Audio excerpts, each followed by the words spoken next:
If you hear a bell with no source, do not look left. Crack the window 2 fingers, do not stop on the paint. And if a red lantern rises from the fog, don't take it. And if the radio uses your voice, do not answer. They call it the night road because it only finds you after midnight. I met it on County 7, where the highway shadows an abandoned rail line through black fields. The diner at the corner had one useful thing, a note the waitress circled twice. Windows 2 fingers, don't stop on the white paint. If a bell rings and you can't see the bell, do not look left. What if I do? I asked. You'll meet someone who thinks you owe them time. At 12:03 a.m., the county went blank. The railbed to my right kept pace. I cracked the window 2 fingers. At the first dead crossing, the bell clanged. Clear, old, wrong, and the left lamp blinked red on a line with no power. I kept my eyes forward and my tires off the white X. The radio, silent for an hour, clicked alive. A neutral voice. Detector. Milepost 101, southbound, speed 39, no defects. No trains run here. No detector should speak. A figure lifted from the fog on the shoulder.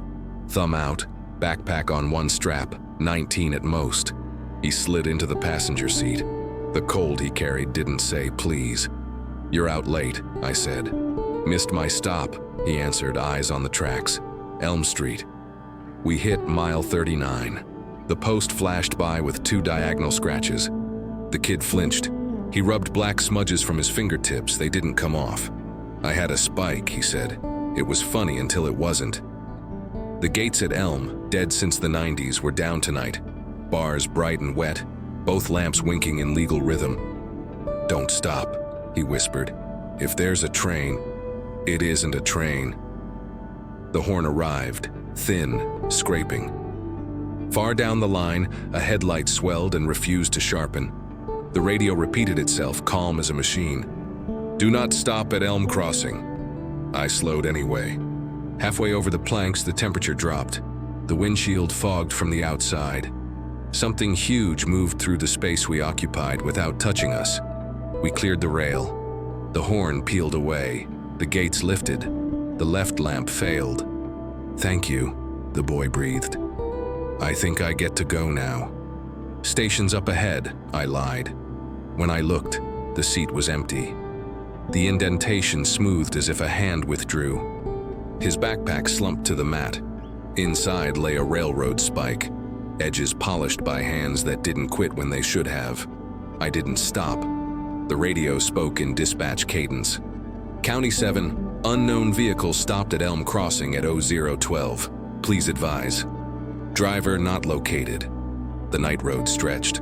Fuel gauge lied, mile markers repeated. A service road offered a maintenance shed with a cracked window. On its table sat a brass telegraph sounder and a battery the color of old porcelain. The sounder ticked. 3, 2, 2, 3, pause, 1. I counted because counting pretends control. The taps spelled a sentence that turned my face. Don't look in the mirror. I didn't. Then I did. In the rear view, the road behind had narrowed like a photograph. 2 red points glowed where my tail lamps should be, too high, too far apart. Between them, a headlight reflected in the instrument glass, offset toward my cheek. It hummed my teeth. The sounder ticked again, somehow inside my chest now. Stay in your lane. The service road rejoined County 7 where it shouldn't. The diner was gone. A lone bus shelter stood instead, glass fogged. A school portrait stared out. The rails and road converged toward a bridge, a raised concrete lip with iron guardrails and a telegraph line. When my tires touched the slab, the car became a tuning fork. Fog brightened ahead in a false dawn. A man waited where the brain parks things it isn't ready to confirm. Conductor's hat, long coat. Hands cradling a ticket punch with tenderness.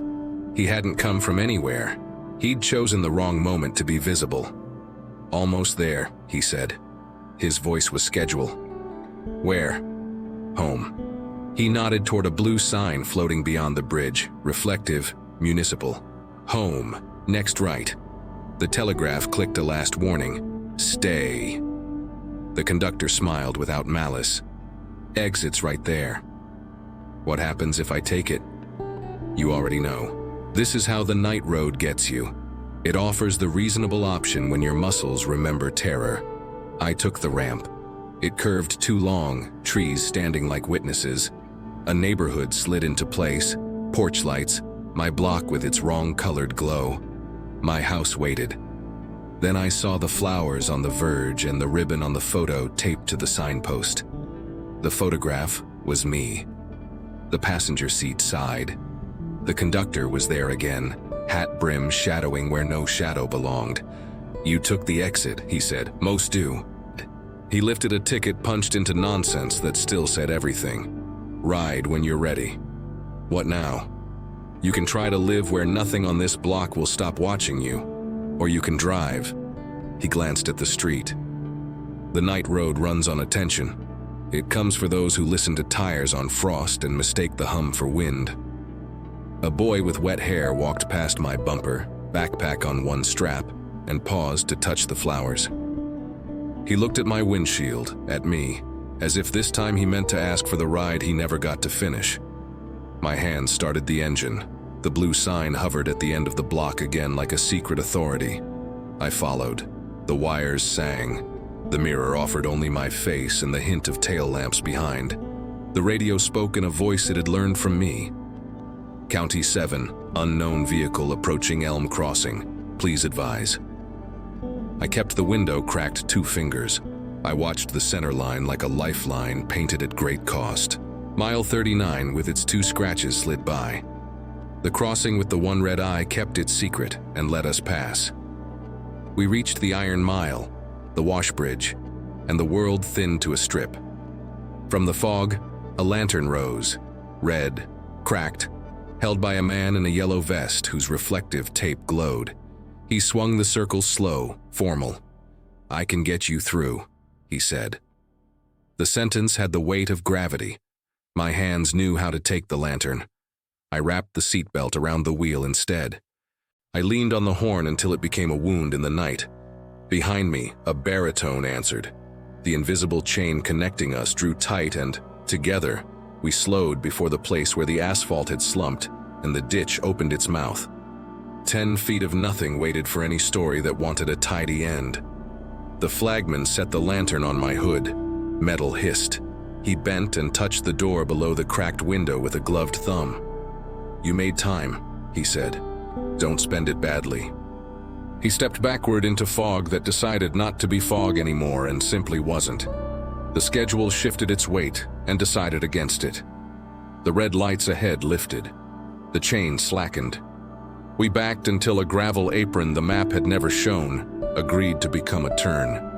The road let us go. By daylight, the diner was gone. The receipt still read, "Windows 2 fingers. Don't stop on paint. Don't look left." The spike under the seat insisted on being real. Some nights now the heater stops, the house gives up its clicks, and a bell rings with no source. It rings twice. My hands remember a knot. I crack the window 2 fingers and keep my eyes on the center line of whatever room I am in. If you find the night road, don't stop for the red paint. Don't look left. If a lantern lifts from the fog, don't take it. If you feel the chain pull, lean on the horn like it's confession. Make time. Guard your slack. Remind the schedule the living are not here for its convenience.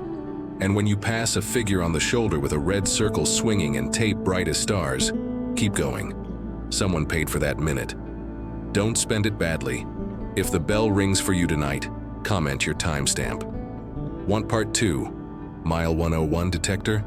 Like, subscribe to Haunting Tales 101 and share this with the friend who drives after midnight.